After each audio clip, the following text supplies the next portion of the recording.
Hey everybody, Mario DiMarcantonio here. I'm the CEO of Progressive IT Solutions here in Dallas, Texas. Thanks for joining us today for this short video. Today we're going to talk about how you can host a secure Zoom meeting. There's been a lot of talk in the news about this lately. This is the COVID-19 time period, end of March, early April, and there's been some news articles and things about how Zoom may have some security issues. We'll talk some more about that, but that's what's going on right now. So we're going to talk about how you can have a secure meeting. So I'm Mario DiMarcantonio. I'm the CEO of Progressive IT Solutions here in Dallas, Texas. We are an IT and cybersecurity firm. We're a team of about 5 currently, and we service the private equity, venture capital, family office world, and then any other companies that need executive level, high touch IT service. That's what we do. I've been in IT for about 27 years. I have several IT certifications. I've also been married for about 30 years now, and I've got 2 kids. One's at home and one's married, so that's fun. Today we're going to cover a couple things. This is what we're going to talk about. This new trend that we're hearing about in the news called Zoom bombing and exactly what that is. And then we're going to talk about how we can quickly secure our Zoom meetings. These are the things we're not going to cover. We're not going to get heavily into the weeds and a lot of technical information. We're not going to talk about how to use Zoom. We're going to assume that you understand the basics of at least how to create a Zoom meeting and do the basics. We're not going to talk about all of the available security settings. There are several, and I encourage you to check them out, and I'll show you where to go to get that information. This is the trend that's going on right now.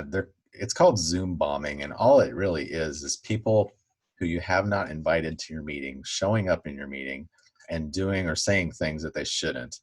Some of the things you'll hear about in the news, they may show pornographic or violent images on the screen during your meeting, or they may scream out something that they're not supposed to during the meeting, but they're calling them Zoom bombers, because basically they're bombing your meeting and showing up.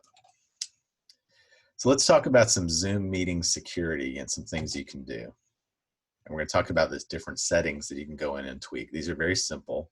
The big 3 that we're going to talk about, and this has changed just a little bit. This is April 6th, and just last Friday, Zoom made some security settings, some changes to their default settings.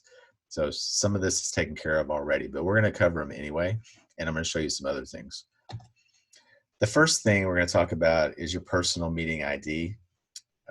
It's called the PMI, or the personal meeting ID. We just need to make sure, unless you really need it, it's best to turn your personal meeting ID off, because that's just it's a way in. The personal meeting ID is a always on Zoom meeting that has a unique meeting ID, and it's assigned to you. So you can always use that and send that out. It just keeps the meeting ID from changing. Best thing to do is just keep that thing off, and I'll show you what I'm talking about here in a minute. The other thing, the bottom 2 here, meeting password and waiting room, these are the 2 features that were not on as of last week, but then Friday, Zoom actually enabled these for all meetings. So this will greatly decrease the number of Zoom bombers in your meetings by itself, but we're going to cover some other things that you'll want to think about. The meeting password, every meeting should have a password.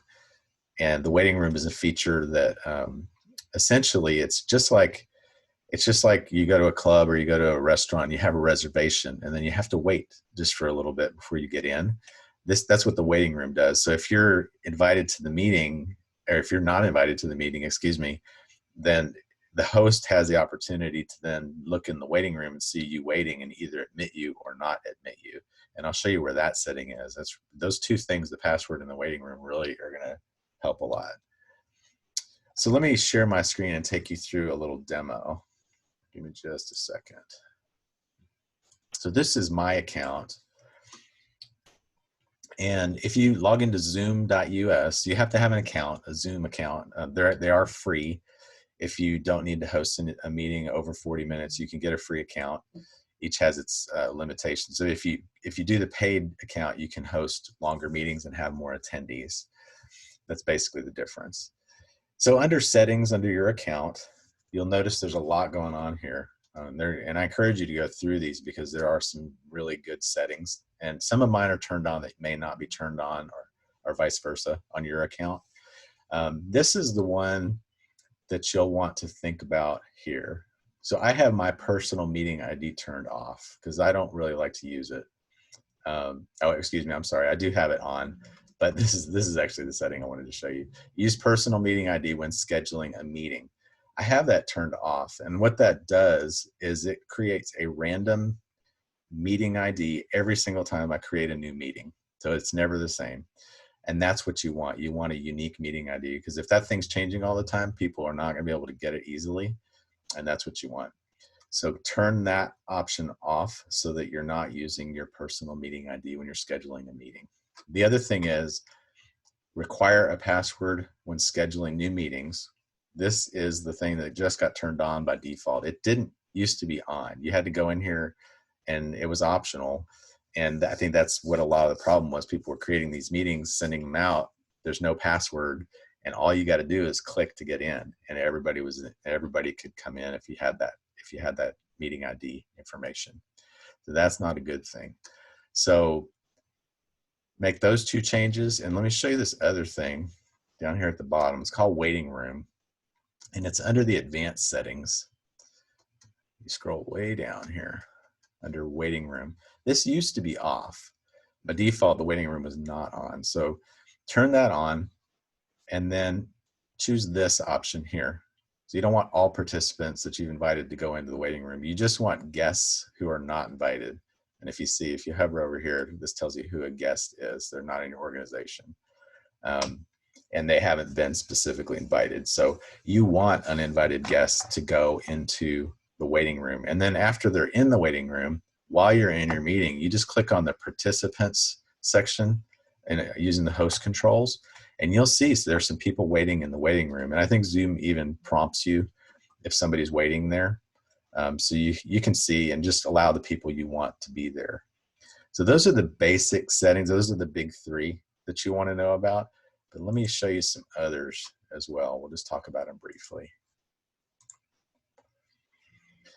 All right. Here's some other settings. So again, the personal meeting ID, unless you need this, I would just leave it off. It's just leaving a hole open. It's an ongoing meeting that's going all the time.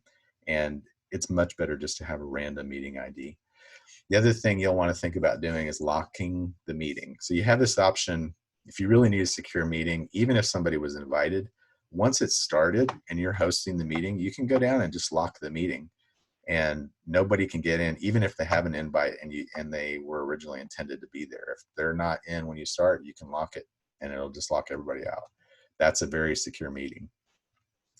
The other thing you can do, if you've heard about multi-factor authentication, this is kind of like that, a little watered down version where you can set up a meeting, but just send out, publicize the meeting ID on your public channels like Facebook, LinkedIn, Twitter, things like that. So that's out there, but they have to have the password to get in because it's password protected, remember.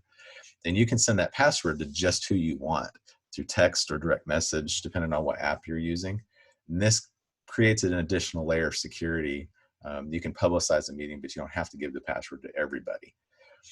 The other thing that's kind of cool is you can remove participants. So say you don't have your settings perfect, there's somebody in your meeting, they got in there where they got the password, maybe they were even invited, but they're acting up and you changed your mind and you want to get rid of this person. You can right click, or not right click. Yeah, I think you can actually right click remove. And what this does is very interesting.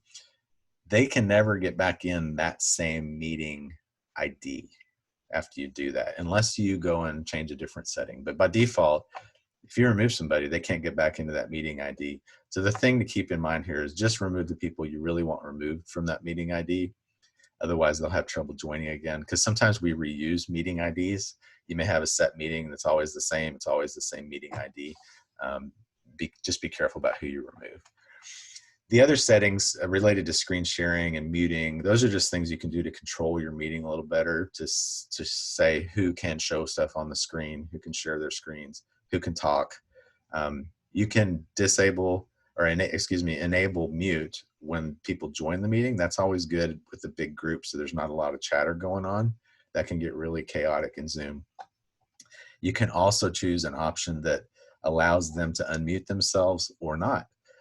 You may want to have manual control over who can talk. And in a big meeting, that may be useful, where you can just click the people that you want to be talking and allow them just for that moment to talk. And then when they're done, mute them again. So that'll give you some more information. I have a link here for click more information, but it doesn't actually work in the recording. But if you go to Google and just Google preventing party crashing Zoom meetings or something to that effect, you'll get, there's an article that Zoom has published on their blog that talks all about these settings and a few more that you may be interested in, or just Google Zoom bombing, security settings and things like that. That will take you to lots of information. There's been a few posts on it already. If you need anything from us, if you'd like a copy of these slides, or if you'd like that link I just referred to, just shoot us an email. It's info@progressiveitsolutions.com, or give us a call here in Dallas, 214-717-4311. Thanks a lot, everybody, and I hope you enjoyed that.